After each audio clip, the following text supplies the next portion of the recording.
you're watching this video, it means a combination console has slid down the stairs and splatted me like a Tom and Jerry cartoon. If you're watching this video, it means something unfortunate has happened to me, and I now leave all of my collection to all of you, except for you over there. I know what you said in the comments. Smiling, even as he stood upon the scaffold, he issued a challenge to the world. You want my treasure? You can have it. I left everything I gathered together in one place. Now you just have to find it. It's in this box, buried under this big W. You'll see it. You'll see it under this big W. You can't miss it. A big W. And it's been there, and it's been laying there for 15 years.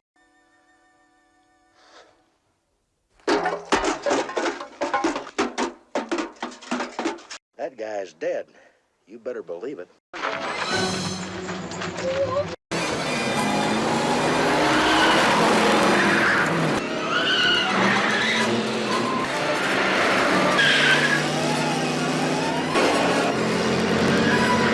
Maybe he was playing some kind of a trick on everybody. Did you think about that? Hey, how about that? This guy's still alive, I tell you. He's still alive. And don't let him kid you. Don't let him kid you. What kind of a man is going to play a practical joke on complete strangers with every bone in his body broken? Well, now I'm going to show them what kind of a man they're dealing with. Psych! I'm still, yeah, I'm still alive and well. Well, I believe it, all right. But if he jumps up again like he did before, I'm going to get the hell out of here.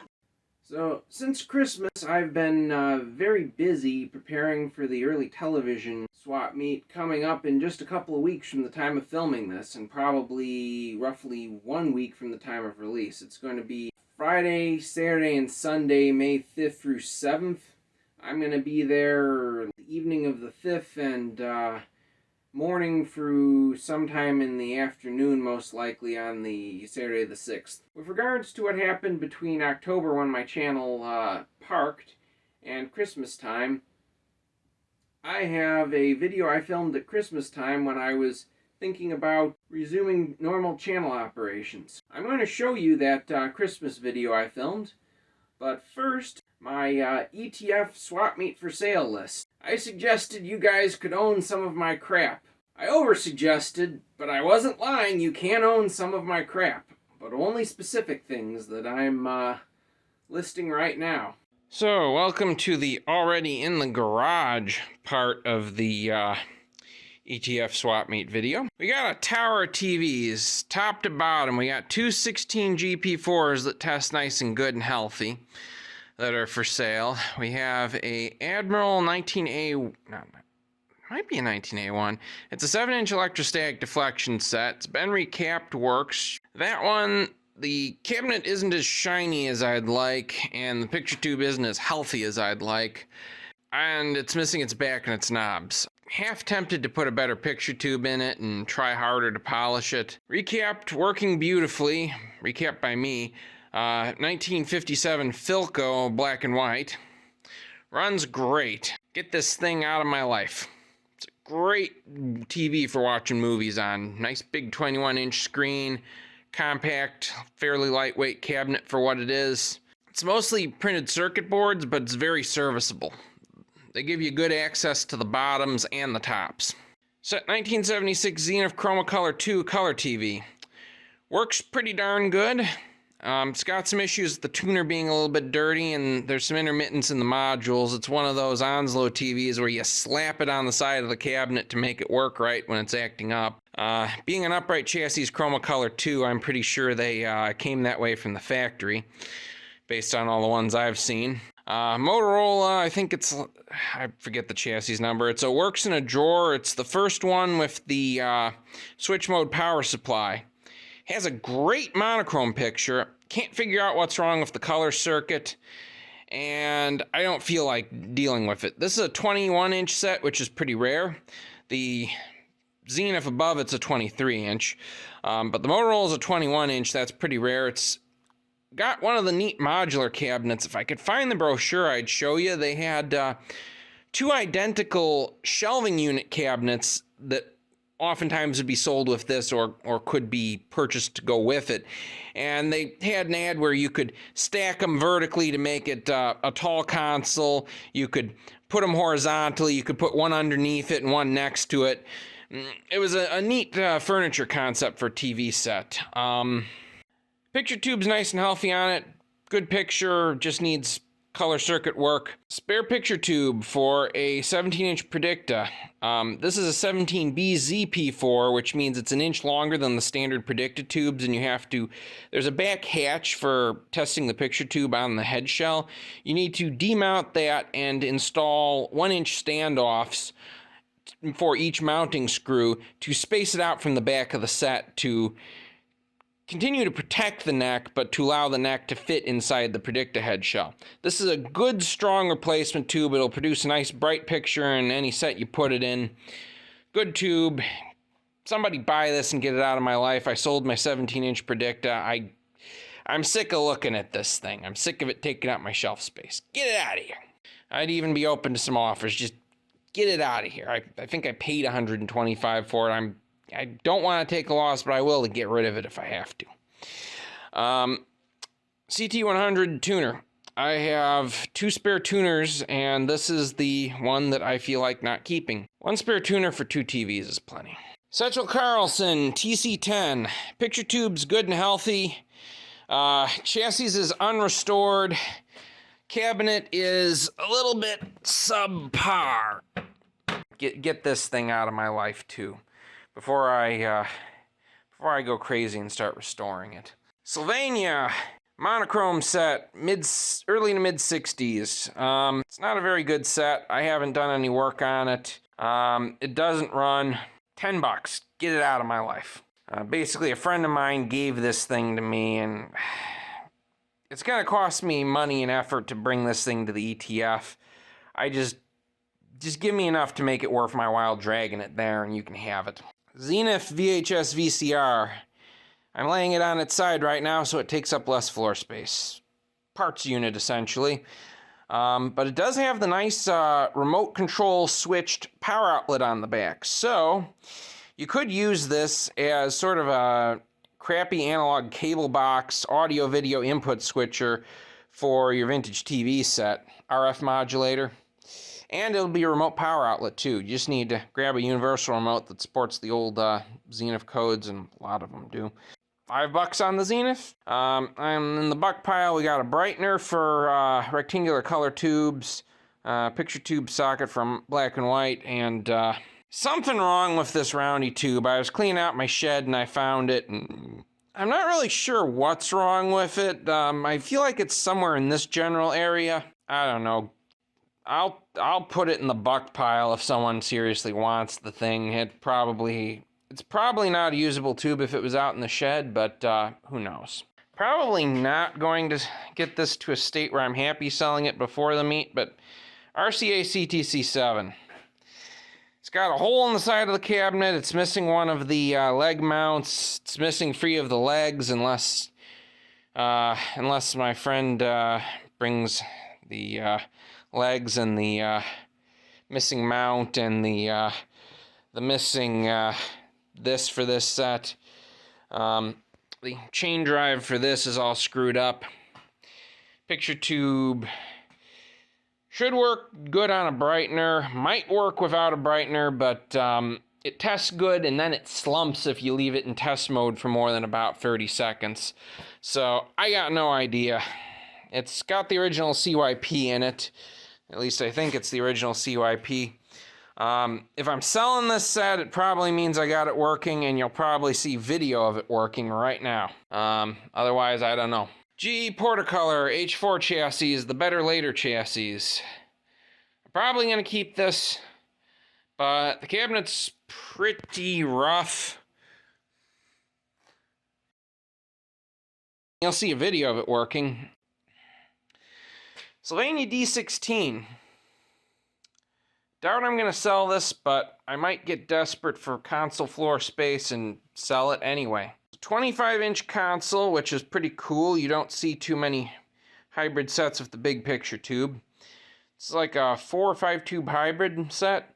has really good picture. I think the tuner's dirty. One of the lugs on the speaker's busted off, but I might have fixed that, so I might dub that out of here. And the UHF dial string mechanism is a little bit messed up. I may also fix that and dub that out of here as well. It's a good complete set. It's in pretty decent shape for what it is. It has the original Sylvania picture tube that still is nice and healthy, which is extreme rarity. Okay, so what do I have for sale in the basement? Well, I've got this 25-inch Zenith metal cabinet, Chromacolor 2, 25 DC58, I believe it is, flat chassis. First year, has the original instruction manual with the warranty cards filled out. So I'm sure it's under warranty. Service manual that covers it. Original rod antennas are mint. The whole set in general is very minty, works beautifully. The only thing is that the UHF knob is a little bit hazed. That's the only real blemish on this thing. It's a beautiful original. It has the, I don't know if you can see it. Let me turn the flash on. It has the metal tin can back on it. That's pretty neat. I really like it. I'd like to make this my new basement broadcast station monitor TV, but frankly, I need space, so if someone wants to give me enough money to make this worth my while, sure. It's the cleanest example I've run across, and really, when am I ever going to find another tin can horizontal flat chassis Chromacolor 2 Zenith? Up here, we have a GE, I believe, 805 locomotive. Cabinet on this thing is pretty much mint. It's really shiny. It's crack and scuff free. Really good cabinet. Fully recapped, it works pretty good. It does have a little bit of horizontal keystoning going on that I wasn't able and didn't have time to really track down. That's something that I'll leave for the next owners, or if nobody buys it, maybe I'll fix it myself. It's missing knobs, obviously, and it's missing the rubber feet, but you can track down knobs pretty easy, and feet you can go to Ace and buy some. It's a pretty good set. It also, if you buy it, I will throw in the GE service manual. I have 2 copies of the 3rd edition of the GE service guide, and I don't need both of them, so if somebody wants the TV and the service manual that covers it, they can go together. I forget the exact model number of this Sony. It works pretty good yet. Needs a vertical hold adjustment, but it's there.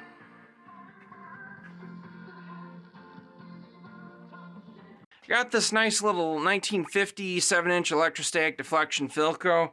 Fully recapped, works really good.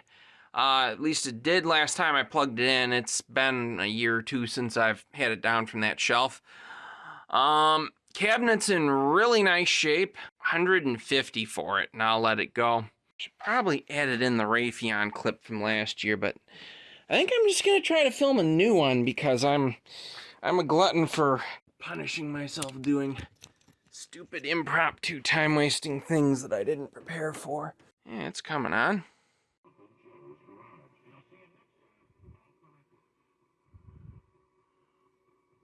So, Raytheon's a little bit off-center with the sync right now. It does work.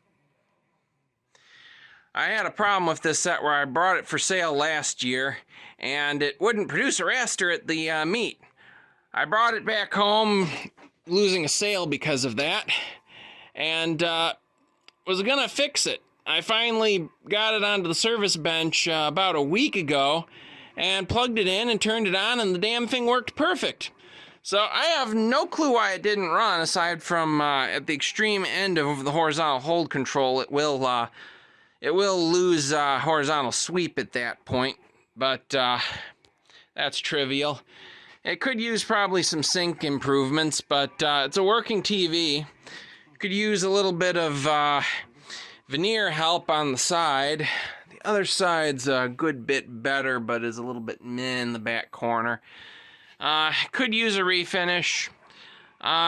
Give me $200 for this thing and I'll let it go. And preference will be given to people picking up at the ETF or locally here in Wisconsin. I am not going to ship this thing to anybody until after the ETF is over. And even then, I really don't want to go to the hassle of shipping anything. I've got this Dumont RA103. The cabinet is actually quite nice. The dial glass is homemade. That's why the hole's a little bit rough hewn. The knob hides it pretty well, so... let me see here. This is one of the nicest original cabinets for a Dumont that I've come across yet.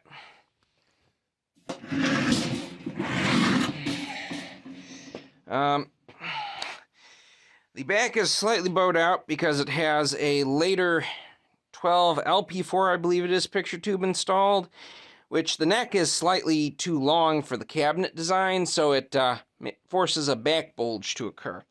Other than that, it's a cabinet's perfectly good. I have all the knobs down there that I'm going to reassemble onto it if I sell it.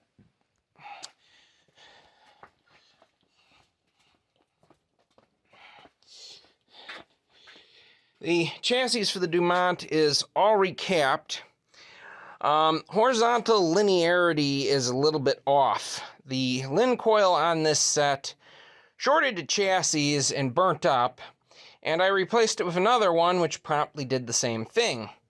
I then got angry and removed the coil entirely and shorted the two wires together and got the same result as with the linearity coil installed, so I don't know what's up with this thing. There is indication that someone may have changed the flyback based on that label right there.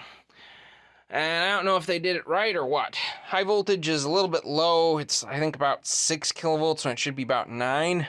Other than that, and the tuning dial being a little bit bad from people being rough with this before I got it. Whoever broke the dial glass busted the stuff behind it too. Aside from that, it is a pretty nice set. I kind of want to keep it and fix it up because the cabinet's so nice. At the same time, I'm a little bit frustrated with it between the sweep issues, and we got these two TVs. We've got the Blonde Hoffman. I will insert the clip from last year because I don't feel like plugging it in and turning it on. And I have this nice Traveler portable. I did a full recap and restoration on this, and it works beautifully. It's also a UHF equipped set, which is kind of rare, in addition to it already being a rare set because it's a Traveler. This is one of those 50s portables that, between the knobs and the wax paper capacitors, it feels sort of like it's halfway between being a 40s radio and a 50s TV. It's got some old school designs in it along with some new school. It's trippy and it's a nice set. I really don't want to sell it, but if somebody gives me enough money, I'll turn it loose. I'm interested in selling these two symphonic portable TVs. This one's got a cassette deck and a radio. This one's TV only. They both work pretty decently. This one, the radio and cassette deck work, which is kind of surprising. I've got this cute little, I think it's like a 9-inch Sears AM, FM, TV clock radio TV thing. TV works pretty good. Radio works pretty good. Clock works, dial spins and all that. It's got a problem where I can't really adjust the volume. It's stuck at a fairly acceptable level wherever I turn the knob to. It just stays there at the same level regardless of knob position. Not sure what's up with that.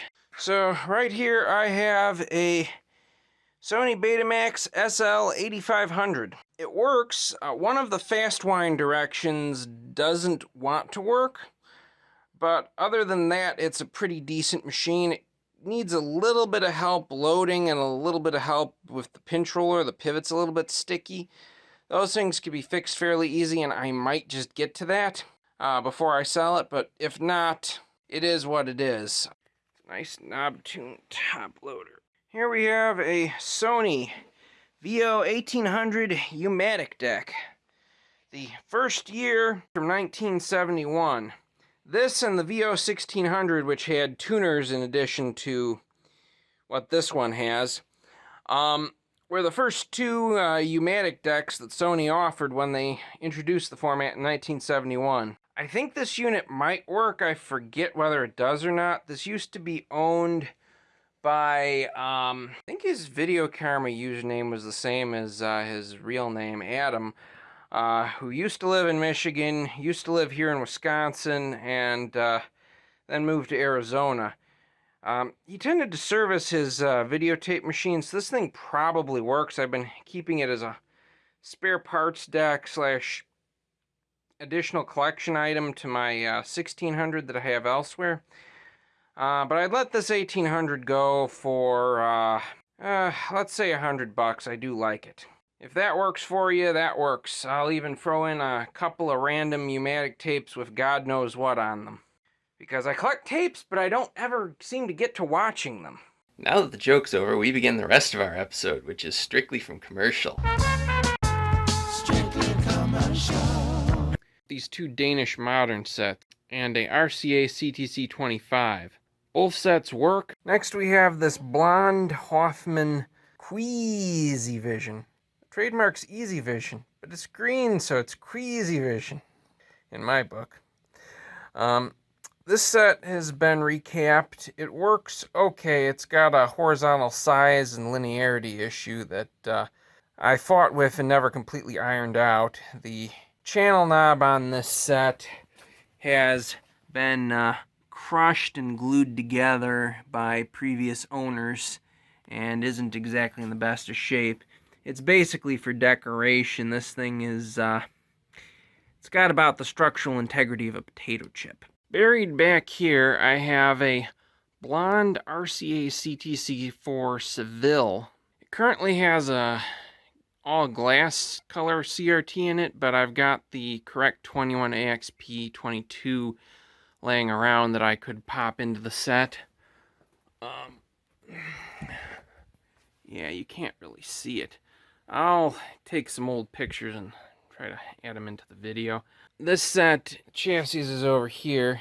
Yeah, the CTC4 is basically a working set. The cabinet needs some serious repair. The bottom's warped like a boat, only upside down.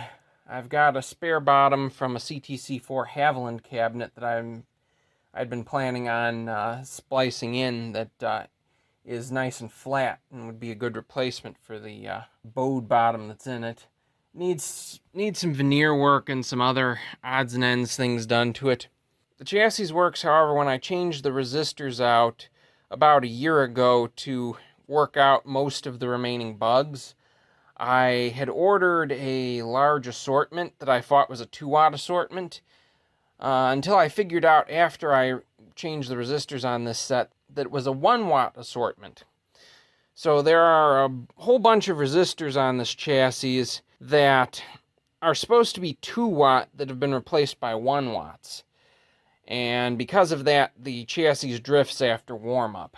Someone basically needs to go through all of the gray resistors that I installed and upgrade those resistors to the correct wattage. I've got some parts chassis if anybody needs these. I've got a Zenith 24 NC31 roundy chassis and a 20 BC50 rectangular chassis. I think I've pulled a few parts off the rectangular, and I think the roundy chassis is 100% complete. I've also got a CTC 16 chassis here. Flyback is completely toast. The tuner is gone. But other than that, it's complete. Some mediocre rectangular and roundy safety glasses in my stash. 23-inch rectangular. I've got an NOS 25 XP22. It's basically a 23-inch viewable for sets post-1968 or a 25-inch for sets pre-1968 when the measurement standards changed. I've got a 22 JP22. I've got a a 25 VCRT as well. If you're planning on attending the Early Television Museum convention, these items are available locally in Waukesha County, Wisconsin, or can be delivered to the Early Television Museum convention and swap meet. If you have interest in purchasing any of these items, please reach out to me. I doubt this will all fit in my truck, so if you want something to show up at the meet, ask about it now. All items are local pickup in Waukesha County, Wisconsin, or local pickup at the Early Television Museum. I don't ship and I don't do electronic payment. Show up with cash if you want them. Oh, and in addition to all of the other stuff, I have 2.5 of these Sony 8mm TV VCR mini combos. They're like a 5-inch TV Trinitron. What is the model number on these things? Ah, there it is. E-DT1. This one works, but the deck isn't functioning, and the menus are a little bit wonky, so you can get, it'll power up and it'll show a picture on the screen, but it's difficult to tune channels and get it configured properly and turn the OSDs on and off, but this could be definitely made to work nicely if someone wants to. This one was the same, but then the power supply board shorted out and it stopped powering up. Slightly worse condition cabinet. Both of these look like they were thrown around by gorillas. In fact, the person I got it from found a PBS special that was on his local Appleton PBS and found these in the local thrift store, and they were teaching gorillas to do something in the PBS special with like these exact TV sets, and he thinks these ones that he found in the thrift were those TVs from the special, and that's why they're beat up. I have no idea. These are the salvageable parts from a third one. The third one I'm actually keeping the top monitor chassis out of because the monitor chassis are very easy to make work. Basically, they take 40 volts input on one connector, video input on another. They need the little sideboard that has the tint and brightness and color level controls to function. And then there's like a 5-volt video enable pin. There's a Reddit thread on how to basically rig the monitor out of one of these up to run independently. And I'm keeping one monitor out of the 3 sets from the one that had the worst cabinet for my own personal use. I'm going to think of some project for it at some point. And at any rate, I mentioned that because you could potentially do that with these if you wanted to. That's everything now, I think. That concludes the video. Or that concludes this part of the video. Stay tuned for, I don't even know, maybe my my old explanation of why the channel's been so dormant. So I'm going to show you that video I filmed around Christmas explaining why my channel's been parked and what the future is for this channel. Hi everyone, welcome to a short clickbait video. I'm Tom Carlson, welcome to my channel. So, why have I left YouTube? Well, the main reason I've left YouTube is I've gotten a new job, and it takes up quite a lot of my time. Editing an hour or more YouTube video is oftentimes the better part of a week worth of free time. Oftentimes there's 3 or 4 hours of footage and I have to watch it 3 or 4 times to edit it down to what you guys see. I cannot do a YouTube video a week like I was doing prior to that. Additionally, it's winter time and I have had lots to do. Today is currently December the 26th, day after Christmas. I just fixed this television set, even though it's being a pain in the ass right now. I probably should reset the vertical hold control to be a little bit less twitchy. So right now, because it's winter time, I have had a lot to do. What should have ordinarily been my fall garage clean out for getting the cars into the garage has devolved into something kind of unusual and unfortunate. Basically, my storage facility I'm using kept telling me, We'll have a space for your Oldsmobile in a month. Month goes by. We'll have a space for your Oldsmobile in a month. Another month goes by. We'll have a space for your Oldsmobile in a month. They're pretty good people there, so I don't think they were BSing me. I think what was going on is that another customer of theirs kept telling them, I'll be out in a month, at the end of each month for 3 or 4 or however many months it was. It was a few months that I kept getting the, it'll be ready in a month line. So basically, not very long ago, I had to get my Oldsmobile into storage in very, very cold weather while recovering from COVID.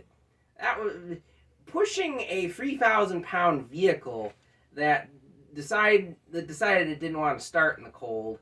After towing it, pushing it in raw cold when your lungs are still a little bit phlegmy, it's a wonderful experience. You should try it sometime. These things happen, you know. Now, what kind of an attitude is that? These things happen. They only happen because the whole country is just full of people who, when these things happen, they just say, these things happen, and that's why they happen. At any rate, now that that's in, I need to really start focusing on getting the garage cleaned out, which means getting things moved places. So, this Dumont is one of my stumbling blocks. This has been taking up a bunch of space in the middle of the basement where it shouldn't be. And what I'm going to end up doing is shuffling it around to a specific spot. Now that it's all recapped and I can run it without worrying that it's going to burn itself down, I'm perfectly content with storing this thing away. And I'm really happy that all of the bits and pieces that are supposed to be inside it are now inside it. And it's one solid piece that takes up a lot less room. Where was I even going on this tangent? Basically, this thing took a lot of time to restore.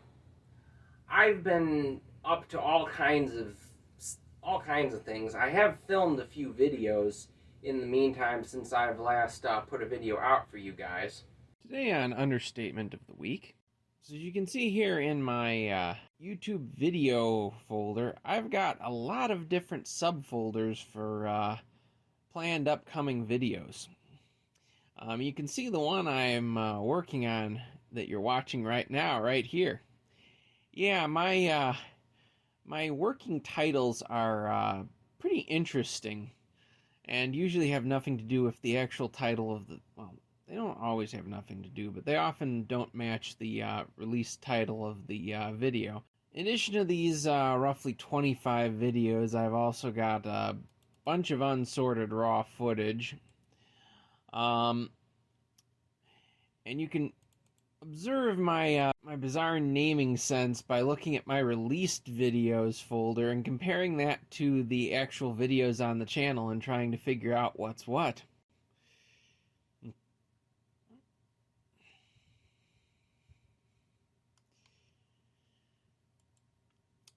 Yeah, I've been filming lots and lots of content since I stopped releasing videos.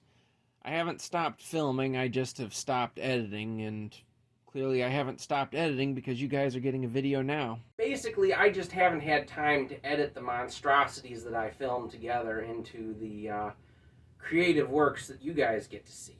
Since I've got a new job and I have a lot less time on my hands, my output is going to drop going forward for the foreseeable future. I'm probably going to set myself a goal of releasing one video a month. One a week is not sustainable unless I shoot really short shorts and it gets really inane and boring quickly, which I don't really want to do. So I'm probably going to do about a video a month going forward, and I have a lot of content for you guys backlogged. One of the best examples of things taking a long time to edit is an upcoming video on swapping the transmission on my 1947 Oldsmobile that I did back during the spring of this year, just after the ETF. That video is probably 10 hours of footage altogether, maybe more, of raw footage, and I've just been spending time trying to make little 40-minute to hour summaries of the interesting content that I can then cut down some more and try to make a video out of. That I'm not even sure what I'm doing with that video yet. It may be several videos as a series, or it may be one extremely long video. I need to figure out how to cut it down into something that you guys can enjoy, and out of a monotonous long slog of admittedly some interesting and very humorous content here and there, but it's a lot. So another example is, I think there was about 4 or 5 hours of footage I filmed doing what'll probably be a late Christmas special, but was a Thanksgiving video of me fixing an RCA portable television set and a Emerson and Kuehl Emerson Bakelite radio at my secret Northwoods base with just a minimal amount of tools and parts available to me. That video was like 5-ish hours of content. It was maybe 2.5 for the TV with approximately half an hour of wilderness footage I did in the middle of the video because I was asked to go for a hike in the middle of doing that project. And another 2 hours of working on a radio. So that video, I have no clue how long it's going to be, but I'm sure that's going to take me a lot of time to edit. Basically, right now, I'm going to be spending a lot of time focusing on trying to get actual work done and trying to film stuff. I'm probably not going to be spending a lot of time trying to edit videos, but I am going to try to get you guys a video a month going forward. And I'm sure some of you guys wonder what I'm doing as an electrical engineer. Well, I'm now an electrical test engineer at a company that basically does all kinds of product testing for other companies. You want to know if your picture tube can survive transport and storage in Arctic conditions through Saharan conditions. Well, we've got climate chambers we can stick your picture tube in and run it through all of those temperatures and see how it does. We have chambers that'll cycle the tube between 2 different chambers on a mechanical system to thermally shock it between hot and cold to see if it'll implode. We've got shaker systems to see if it'll survive being shaken up to so many Gs. We've got devices that'll simultaneously subject your device under test to shaking and temperature, and a variety of other tests. So basically, I got a new job, and it takes up a significant amount of my time, and I need to focus on that to keep the lights on around here. One of the neat things that's going to change about this channel is, now that I actually am not worried about bleeding my savings down to survive, I can actually throw money at projects like this. And you guys are going to potentially see me buying more expensive stuff to do the things that I do. I am the ultimate cheap son of a gun, so this is definitely going to be an unusual video. My usual content is restoring vintage electronics like this thing. Like, seriously, what is your deal?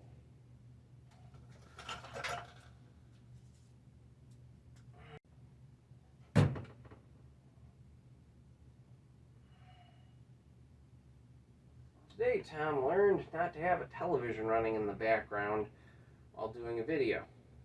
So, thank you for watching, and that's basically the update. I know this is an unusual video for my channel. If you're new here and you like watching the restoration of vintage electronic devices like are piled up all around me willy-nilly in my workshop/collection overflow area. If you like watching vintage electronic restorations, please check out my other videos if you're new to the channel, and consider subscribing for more of that content. Thanks for watching.